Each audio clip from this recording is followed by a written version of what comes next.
So I'm not. Is this microphone working? I'm not sure. Okay, it's working. Good.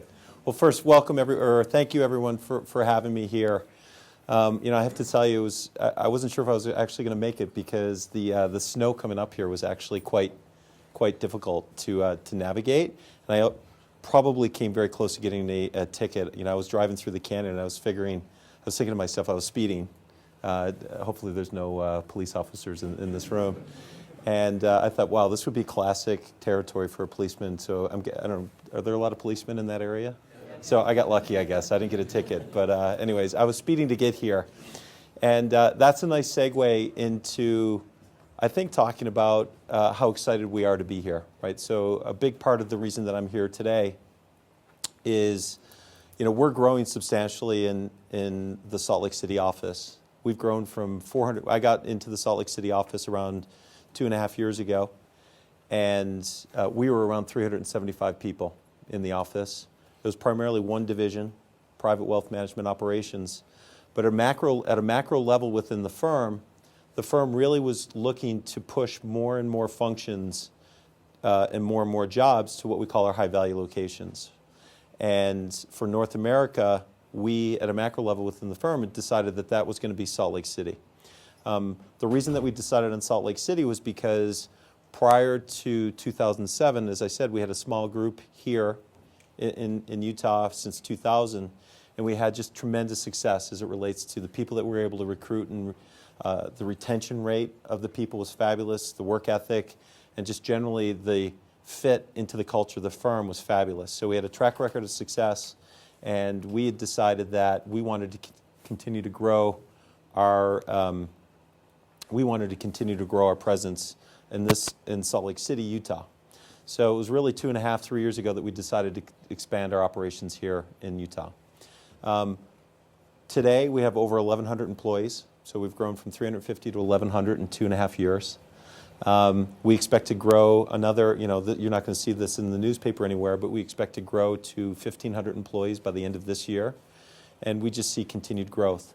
As far as the divisions represented within the office, that's also very exciting to the employees within our office because it just means more career opportunities for people. Not only do we have the operations division, but we also have other groups joining us in Salt Lake City. So technology, and our technology division has grown quite substantially over the last 2.5 years from basically 0 to about 340 at the end of this year. Our finance division, specifically credit, and so credit work and credit research work that we do has grown from essentially 2 people to around 65. Our global investment research division, which does coverage of stocks and dealing with clients, that group is going to be establishing a team here of between 30 and 40 people over the next year. And we're also have our asset management business has a team that has grown from essentially 0 a year ago to 39 today, with plans to possibly grow anywhere. It changes by the day, but it could grow anywhere between 30 and 80 people. So as you can tell, we have a lot of diverse functions, diverse opportunities for people, and the work that people are doing. This is not a service center. This is not a back office outsourced kind of group of people. This is the second largest office within North America today. And the work that people are doing is impacting and touching colleagues all around the world. So it is very much woven into the fabric of the firm. And people are dealing directly every day with colleagues all around the world. So what that means is there's a lot of challenging opportunities for people to do challenging work. There's a lot of great opportunities for people to grow laterally within their careers because there's just so many people. There's a lot of opportunities for growth and responsibility and the rewards that go along with that growth and responsibility. And there's also growth and opportunity for people to grow horizontally as it relates to building their skill set. So you might start in one particular division and then, if you're doing a good job, have the opportunity to move to another division. So there's a lot of excitement within the office. The other thing that I just wanted to hit on was, our investment in Utah. So, one of the really, really exciting things about the office right now is, we have a couple people here that were summer interns with us last summer. We were primarily based at the University of Utah in the Research Park. I don't know if people are familiar with that, but that's kind of our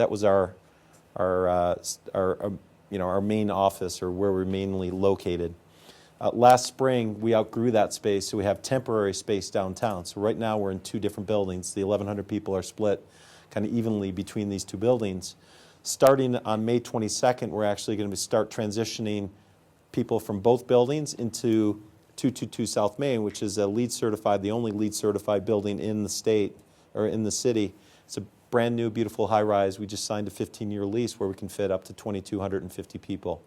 So it's going to be beautiful space. It's going to be designed by and built by the same people that build our new global headquarters in New York City. So it's going to have a similar look and feel.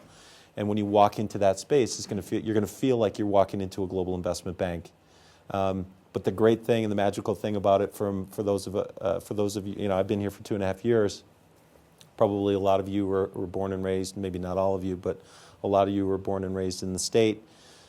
It's just such a magical thing to be able to work for a global investment bank, but be able to do that in Salt Lake City. So I can tell you from experience, I've been with Goldman Sachs for 17 years. 5 of those years have been in Tokyo. 10 of those years have been in New York. To be able to work for Goldman Sachs in Salt Lake City is awesome, because you get the same challenge, you get the same opportunity that you get anywhere else in the world, but you get to drive home 5 minutes or 10 minutes to your family, or to your friends, or wherever you're living. You get to enjoy all that Utah has to offer, and also you just have the fabulous kind of work environment that comes along with the Utah culture. So it's a pretty magical place. There's a lot of excitement within the office, a lot of energy, and I'm just excited to be here.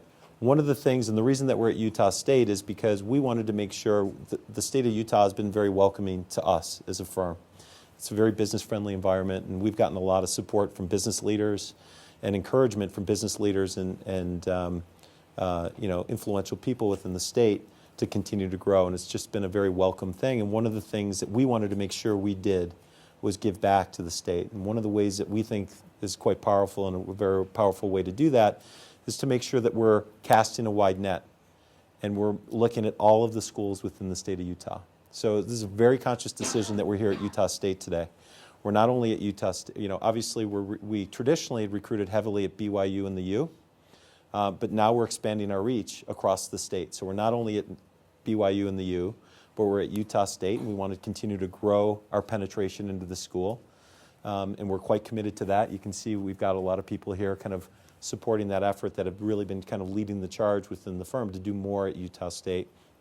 But we're also going to other schools like Westminster, like Weber, like UVU.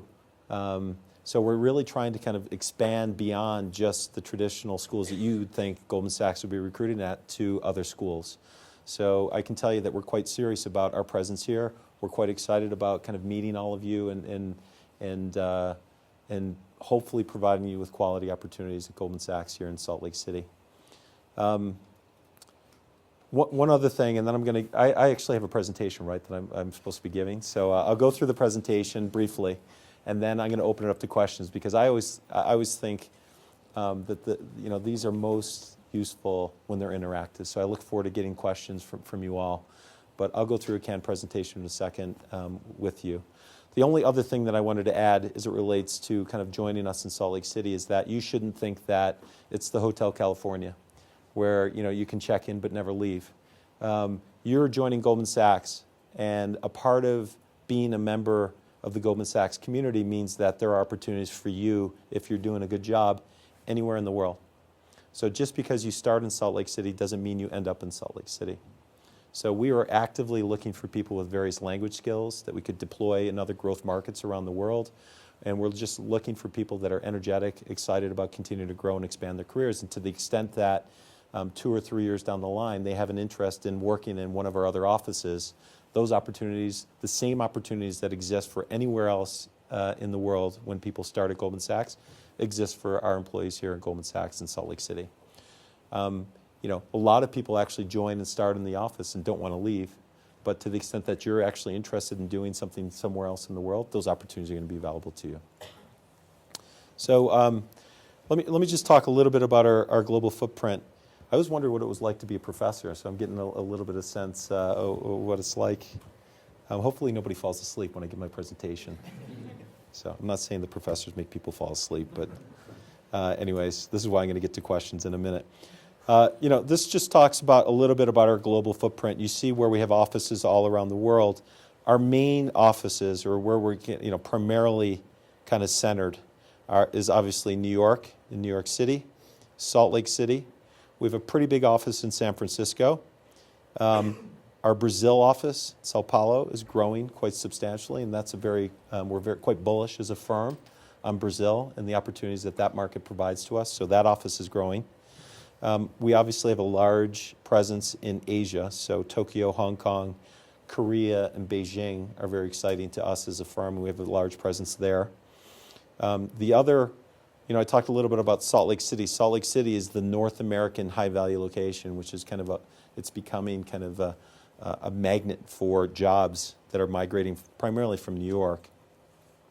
The Asian equivalent of that, or I would say our brother or sister office that's also a high-value location, but for Asia, is our Singapore office. So that office is growing quite substantially, and the idea is that will be the hub from which we kind of grow and expand. Think of it as a hub and spoke. The hub is Singapore, and we're going to kind of grow and expand in the various markets and opportunities that exist around Asia. We have a large office in Bangalore, and then obviously London is a big office for us. Oh, good. You're doing that for me. Thanks. So I run the office, and I'm responsible for everything that happens in all the divisions within the office. I'm here today we're specifically recruiting for the operations division, but other divisions are going to be here trying to establish a presence and look for, great talent. So, for example, I know our technology division is going to be looking at Utah State, and our other groups will ultimately find their way onto this college. But the real kind of, call it the pioneer, that's really trying to penetrate first here at Utah State is our operations division. So, this talks a little bit about the profile of the operations division. So I'm going to read the bullets, and then I'm hoping that you're going to provide me with some questions that kind of get into a little bit more. But obviously, the operations division is a very important division within the firm that partners with our various revenue-producing divisions to essentially control the risks associated with that business and also facilitate the growth of that business. So there's not one business that can grow, one new product that can be developed like a derivative product or a structured product without this division, the operations division, being involved. And essentially, think of this group as kind of engineers, right? So they are engineering and designing flows in collaboration with the business and some of our other divisions to generate revenue opportunities for Goldman Sachs. So they are designing flows, right? So all of our global applications that we use, trading applications and record-keeping applications that exist within the firm, they are designing flows that allow us to trade these products, account for them appropriately, price them, and essentially process the transactions that we do on a daily basis in scale across the world. So this group is quite important. Operations division represents approximately 17% of the overall firm. So there are about 5,000 people within that division around the world, 1,000 of which, or 950 of which, are here in Salt Lake City. So Salt Lake City is a very, very dominant operations division. Is the dominant tenant right now within our Salt Lake City office. And we, within the firm, I'd just like, for all of you that follow the markets, you obviously know that 2008 was a very, very challenging year, and the operations division was front and center, and essentially helping navigate the firm through very choppy markets and a very difficult liquidity environment. So that group was actually front and center, and the profile of that team became quite significant within the overall firm as it relates to the value that it adds to ensure that and protect the firm and its liquidity and its businesses. So its impact, we talk a little bit about who this division touches. From a client's perspective, this group is obviously dealing with Goldman Sachs. Traditionally or primarily is dealing with large institutions, corporations, high net worth clients, high net worth kind of individuals, and obviously governments. From a markets perspective, this group is quite involved in and leading the way on behalf of the firm as it relates to all the regulatory reform that is coming our way. So as you know, there's derivative products that are going to start to move towards exchange-based trading. The operations division is going to be leading the effort within the firm to ensure that we're prepared and ready for the new regulations that exist within these new regulations. New markets. So when we start a new business in Brazil or in China, the operations division is the first on the ground to really make sure that we've got the correct infrastructure to be able to support and trade and operate that business. And then GS businesses, we're touching, essentially, that group is touching every business that we talk about or that we work with. Careers in operations, you know, it's a great way to start your career and develop a career potentially if you want to stay within that group, because you just get exposure to so many different aspects of our business. You get to work with and interact with so many different teams within the firm. You are given a tremendous amount of responsibility very quickly in your career, and some people are very comfortable with that. Some people aren't as comfortable with that. But it's a very fast-paced, dynamic environment that requires, you know, you to come up the curve quite quickly, because you'll realize that, wow, I can actually break something if I'm not careful. And so we need people that are, you know, able to kind of come up the curve quite quickly and deal with that level of responsibility very quickly in their careers. So what are we looking for within this division? You know, I think we're looking for well-rounded, smart, energetic people with the attitudes that fit kind of within the firm culture. So first, from an academic perspective, obviously we're looking for a solid academic track record from a variety of majors. So we're not just looking at business majors. We're interested in liberal arts majors. We're interested in engineering. We're interested in a well-rounded person that we can bring into the firm and then essentially train you and develop you within Goldman Sachs. So you don't have to be a finance major with a 3.2 GPA, right? We don't have minimum. You know, if you got a 2.95, that doesn't mean that you're not going to get a job at Goldman Sachs, because maybe you're involved in a lot of extracurricular activities that make you quite attractive to us as an employee. So just because you've got, you know, like I said, you don't have to have a 3.8 to get a job at Goldman Sachs. You have to have a history of academic success. But we're also looking for people that have shown the ability or a track record of being well-rounded. So the fact that you're involved in or have some sort of significant leadership position, some sort of community involvement that's significant. Maybe you're involved in athletics that requires a tremendous commitment outside of your schoolwork. So there's other things and mitigating factors that could potentially impact your GPA being a 3.9. It might be a 2.9 because you're involved in so many other things. We're understanding of that, and we're really looking for people that are well-rounded, again, well-rounded, energetic, history of success, but also will fit into the firm culture. You know, this is just attributes that we're looking for. So commitment to excellence and integrity, and intellectual curiosity, persistence, analytical, articulate communicator. You have to be a strong communicator to be able to work at Goldman Sachs, because there's just so much interaction that happens across groups and divisions, and teamwork is just a really important, collaborative teamwork is just such an important part of what we do. So you have to be an effective communicator. So we're definitely looking for people with those skills that can fit into the firm. We want somebody that's creative and willing to give their opinion. So one of the great things about Goldman Sachs, and the reason that a lot of us here with kind of gray hair, well, you don't have gray hair, Erica, but I'm starting to get gray hair. And the reason that, you know, a lot of us have been here for so long is because, you know, I had this vision of Goldman Sachs before I joined Goldman Sachs as, you know, oak panel offices and people walking around with, you know, ascots and pipes and, you know, only went to Harvard. And that's not what Goldman Sachs is, right? So Goldman Sachs is a very diverse group of people with sometimes really, really interesting backgrounds that are just really energetic, generally unbelievably down to earth, with their feet very planted on the ground, that just want to do the right thing and make the firm a better place, right? So that sounds very dreamy and very simple, but that's generally what this place is.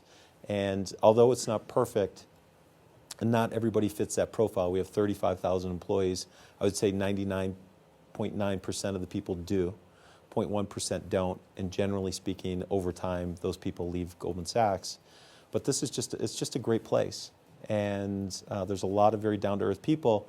And you joining as a very junior employee, you'll start to feel that very quickly. So the access that you have to senior management is, I think, unique to Goldman Sachs. Or not, I've never worked, frankly, I worked prior to going to business school for a couple of years, but I've only worked at Goldman Sachs. But I think that's one of the things that makes Goldman Sachs special is you'll find yourself very early in your career sitting at a table with very senior people, and your ability to influence is going to not be based on your tenure at Goldman Sachs or how long you've been at Goldman Sachs.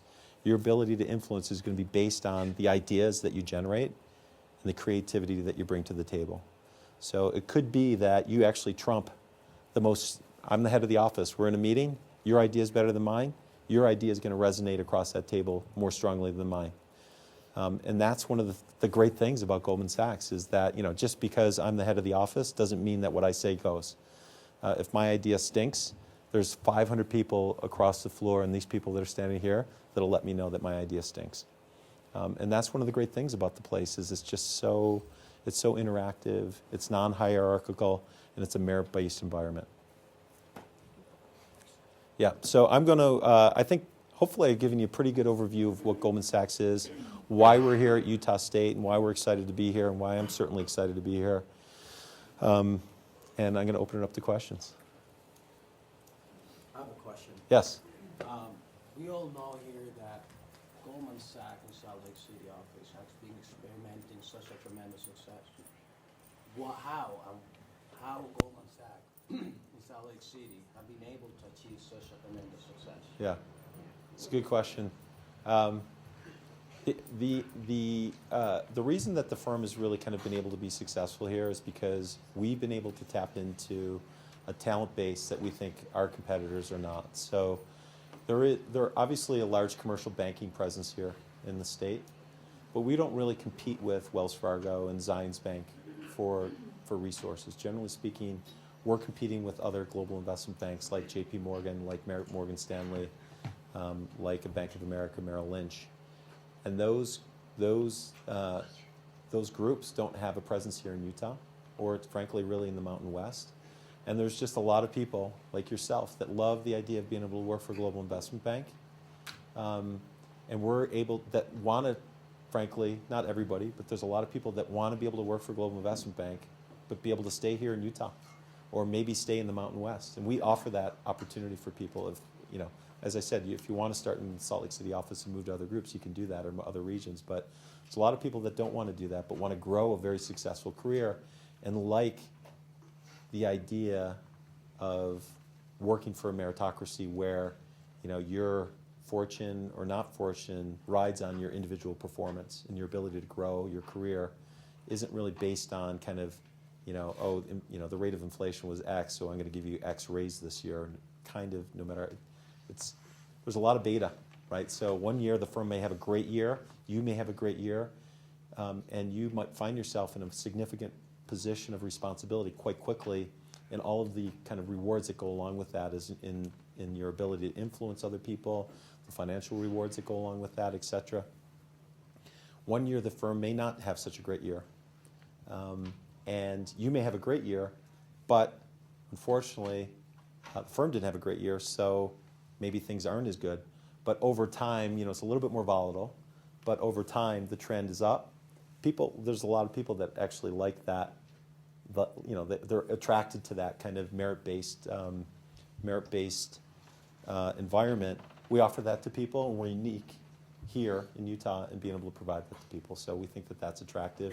We're just able to recruit great people. That leads to more and more growth.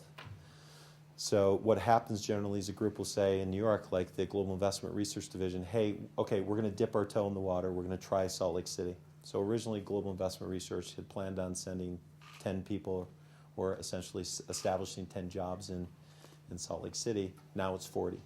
Because what happened was they went on campus and they just found these fabulous people, and they're like, wow, we should be doing more here. And so that's really kind of a very consistent theme across all of the groups. Hey, okay, we'll start with 10 people, and now the 10 people is 90 or 100, 110 people.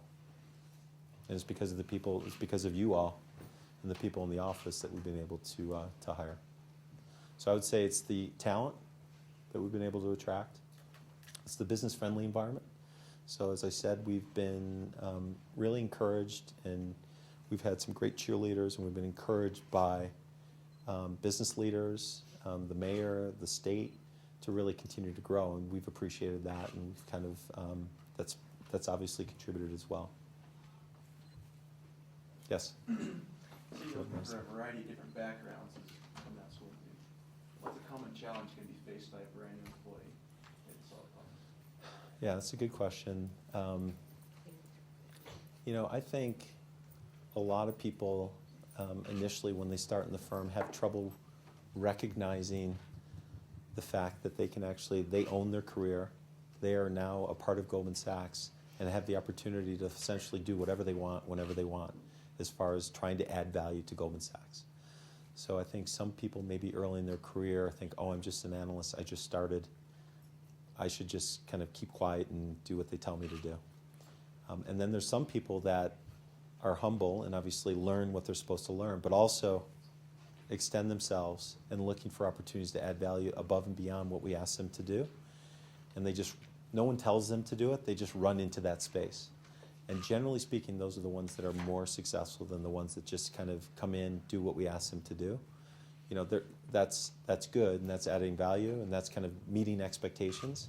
But the ones that exceed, or substantially exceed expectations, are the ones that are filling that open space that can add incremental value to the firm that nobody's asking them to fill. They just see it, they see an opportunity to add incremental value, and they say, I'm going to fill that space. There's some people that just have just do that. They become an owner, and they own that, and they just do that. And then there's some people where it's a little bit more difficult. And I would say that generally is what differentiates people earlier in their career, is their ability to be able to do that. Some questions over here? Yes? I was just wondering, what would be a typical kind of training process for somebody who maybe comes from one of these liberal arts or engineering backgrounds? They kind of go into a world that's pretty different than their technical skills, but they have a lot of interests. What kind of training things do you do to get them started? Sure. So the firm has a very well-defined analyst training program that follows you through the first 3 years of your career. So we call it Analyst Academy, essentially, and it's 3 years of technical training, of skills-based training, of soft skills-based training that we provide to our employees. And that's a supplement to, and again, that's a program that people go through the first 3 years of the career. And then we have obviously a lot of what you're going to be doing as it relates to the job we're asking you to do is going to be on-the-job training. So you're going to be linked up with somebody in that team that's going to essentially teach you your job. So you're going to have your day job that's going to help you through what you're trying to do, and then you're going to have this supplemental Analyst Academy that's really going to help kind of plug you into the broader firm and help you understand kind of what Goldman Sachs is all about and what we expect from our employees. Do we have any tissues? Did you grab a tissue? So, yes. My impression of Goldman Sachs is that it's a great place to start a career and that it's very competitive in order to enter that type of a career. How do you balance the competitive nature of the individuals you're recruiting and getting this collaborative effort to have a mutual success? Yeah, that's a great question. That's the secret sauce of the Goldman Sachs culture, and I don't know if I can put my finger on it, but you're right. There's a lot of success-oriented people that are very ambitious and have a history of success and have high expectations of themselves and their own performance, but not at the expense of others. And I think that's what's unique about Goldman Sachs. So you've got a lot of very success-oriented people that want to do great, but also want to contribute to the common good of the firm, and also bring as many people along with them as they possibly can. So everybody wants to see everybody else be successful. And it's just part of the culture of the firm, and it's one of the great things about working there is that it's a lot of high energy, success-oriented people that genuinely care about their colleagues and peers and people more junior and more senior than them, that want to see everybody succeed and also see the firm succeed. So there's this collective, kind of, this collective kind of energy within the firm that kind of ultimately leads to the culture of Goldman Sachs. So, I'm not sure if that answers your question, but it's definitely a lot of very highly energetic people, but not at the expense of others. After graduation with a bachelor's degree, what would you suggest as like an education/career path to find success within Goldman Sachs? With a degree in what? With a bachelor's degree. So after you graduate with a bachelor's, would you suggest go to work right then, or go get a master's, or kind of Yeah. what would you say? Yeah, this is my opinion. So this is not, this is not the Goldman Sachs. Goldman Sachs doesn't have a view on this. This is my own opinion. My own view is that this is what I tell my kids. This is what I tell my kids. So this is what I'll tell you, is that I would recommend working for a couple of years and doing something, and then to the extent that you have the interest or the desire or personal need to get a master's degree in whatever, or a law degree, I would do that after working for 2 or 3 years, because that's generally more. You'll achieve. If we generally, when we're hiring somebody that got their bachelor's then got their master's, a lot of times we're not hiring them as a master's student because they have no relevant work experience. So you don't get the premium that you would get if you had worked for 2 or 3 years prior to getting your master's degree.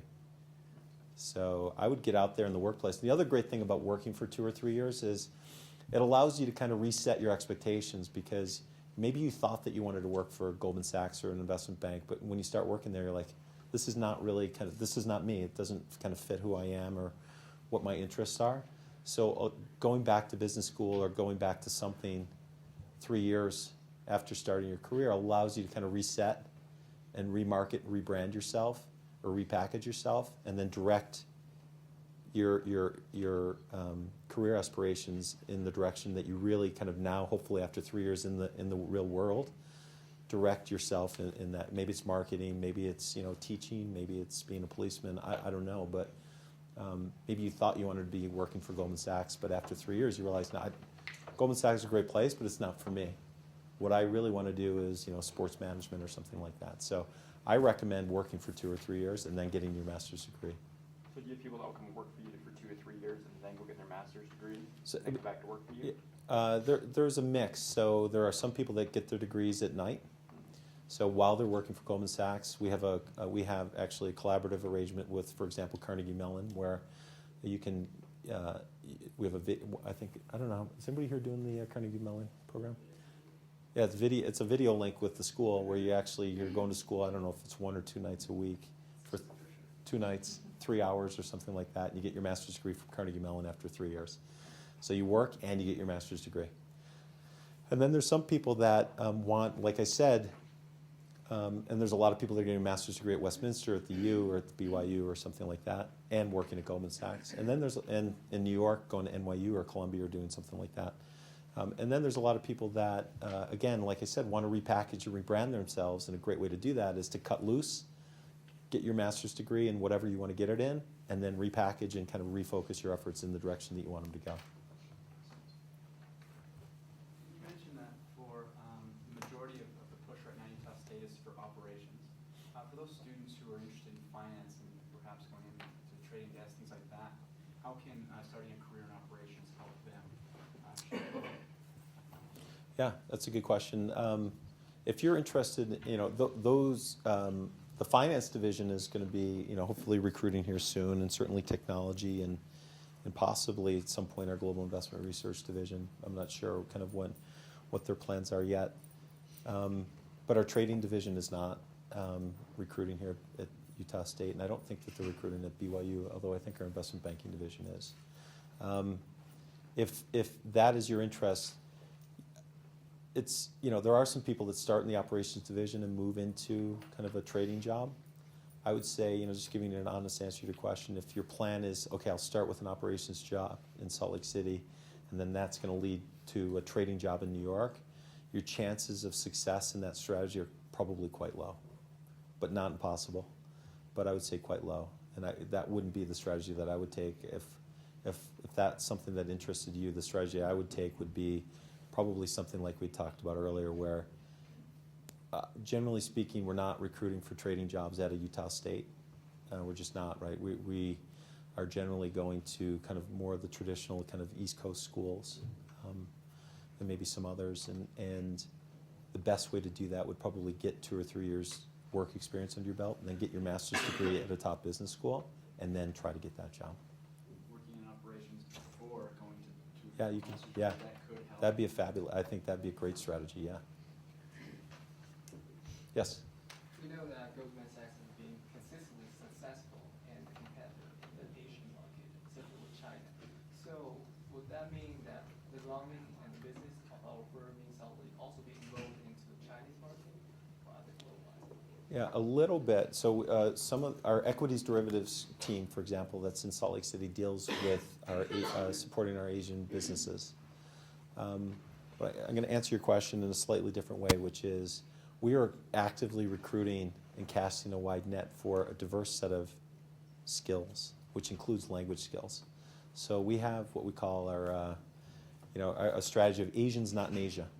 So the idea is that we recruit, bring in people, and have them start in, let's say, New York or Salt Lake City, have them really understand Goldman Sachs and the Goldman Sachs culture, with the idea of someday, when the opportunity is right, and depending on that person's performance, redeploying that person, if they're interested, in a Beijing or in Indonesia or in a, and likewise, we're not just doing that for Asians, but we're also doing that for other cultures where we see opportunities like Russia or Brazil, possibly the Middle East, South Africa. South Africa's English, but that understand the culture, that have the language skills that are required to be effective in those markets. So we are truly a global firm, and part of our strategy is to hire people that may be from that country that are here in the United States getting their degree, have them start here in Salt Lake City or in New York with the idea that someday, if they're interested and they're doing a good job, we would redeploy them to one of those markets where they can be very comfortable in dealing from a language and just cultural perspective. It's interesting, in our Tokyo office, 20 years ago, 50-60% of the office were expats, Americans working there. And today it's probably 5%. So we look and feel like the communities in which we do business very much. That's one of the great things about, that's one of the great things about this firm and the global nature of Goldman Sachs. For those of us that have a semester or 2 left, what advice would you have to prepare to be the most competitive possible to get a job out of college? So if you have a semester left, I would recommend having a lot of fun because you're going to start working soon. And all of the freedom and enjoyment that you have in being college students, I'm jealous of you guys. So that my first recommendation to you would be have fun and enjoy your last semester of freedom. If it's your last semester, I would just or 2 or 3. Do well in school. Think about what we talked about as it relates to what we're looking for, and try to build your resume in a way that allows you to present yourself in the most positive possible light as you possibly can. To the extent that you have gaps in that, then I would say try to, as quickly as possible, try to fill them. That allows you to highlight kind of who you are as a person and differentiate yourself relative to your peers based on the criteria that we're looking for. So really think hard about. Do a gap analysis between kind of what we're looking for versus where you are from a resume perspective, and then fill those gaps as quickly as possible. Just kind of common sense, I think, answer to your question. Yep. So as a new analyst, what % of your daily work is quantitative in the operations division? Yeah, it really depends. That's a very difficult question to answer. It depends on what group you go into and what you're doing. And I don't know if you guys have an answer to that. This is difficult to answer that question. The only thing I would say is that probably 100% of your job is analytical. Is it all quantitative? Maybe not. For example, the groups that I manage, I manage the Treasury Operations business. We have systems that do a lot of our calculations, but then there are analysts on my team, but there's a problem where a client doesn't agree with our calculations, then having to deconstruct the calculation and try to figure out where we will match. There's some quantitative skills involved, but it's all analytical, I would say, more than quantitative, because there's a lot of problem solving that we do on a daily basis as well. And that's where the communication skills come in quite handy, because you've got to be able to break down a problem and then regurgitate that or relay that in a way that people can understand. Because you may have spent 3 days trying to figure out a problem, and then the idea is that you've got to be able to then replay that in a half hour in a way that people can get. And that's where the communication skills are quite important. Some people are a little bit more challenged in their ability to be able to do that. And some people can say, okay, even though they spent 3 days trying to figure out a problem, and they finally did, and it would take everybody else 3 days, to be able to explain that to somebody in a very easy way that takes, let's say, 15 or 20 minutes, some people are more effective at that than others. And that's where the communication is quite important. Yes, what else?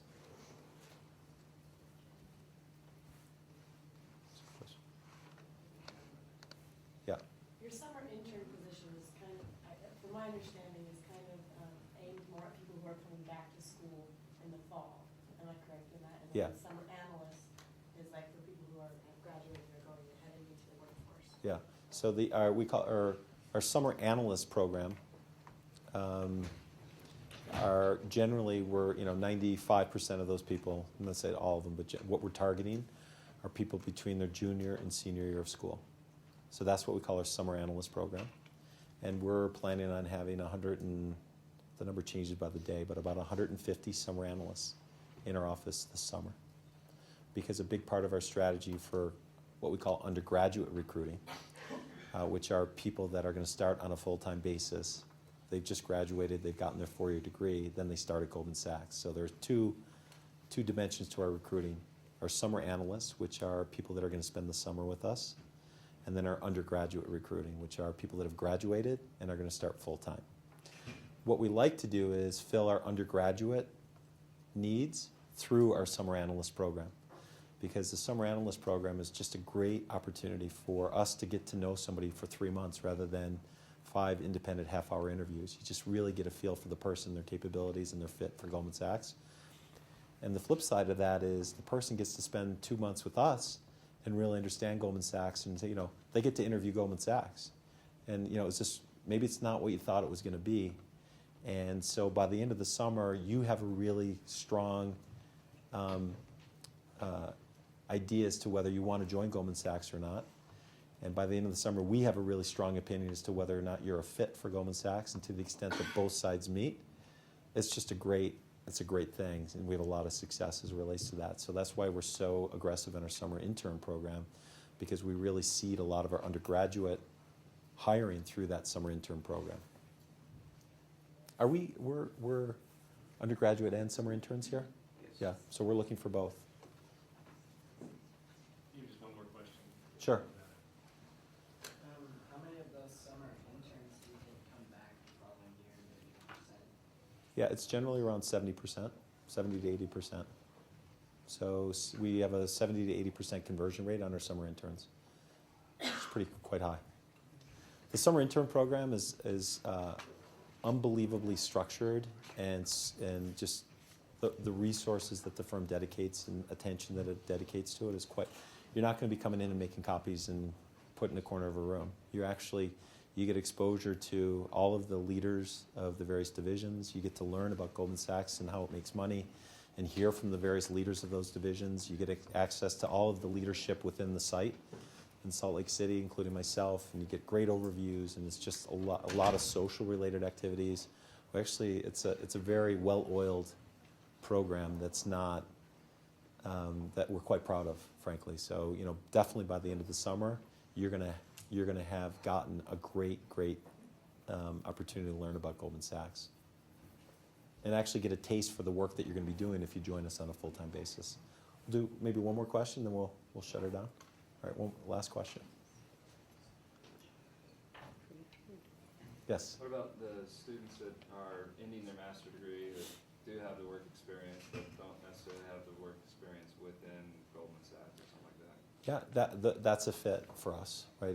If the person can articulate how it would be a fit or how they think it would be a fit, that would be possibly something that we're looking for. And we are actively looking this year for what we call our summer associates, and we also do business school recruiting as well. It's less of what we're looking for. So we're going to have, just to give you a sense of scale, about 100 and, like I said, 50 summer interns, about 7 summer associates, which are students between first and second year of business school. 150 junior to senior, 5 to 7 between first and second year of business school. So we're really our recruiting is more targeted towards undergraduate, but we are looking for some master's students.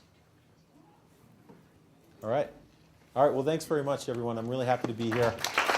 And hopefully this was useful. All right. Dave, we can't thank you enough.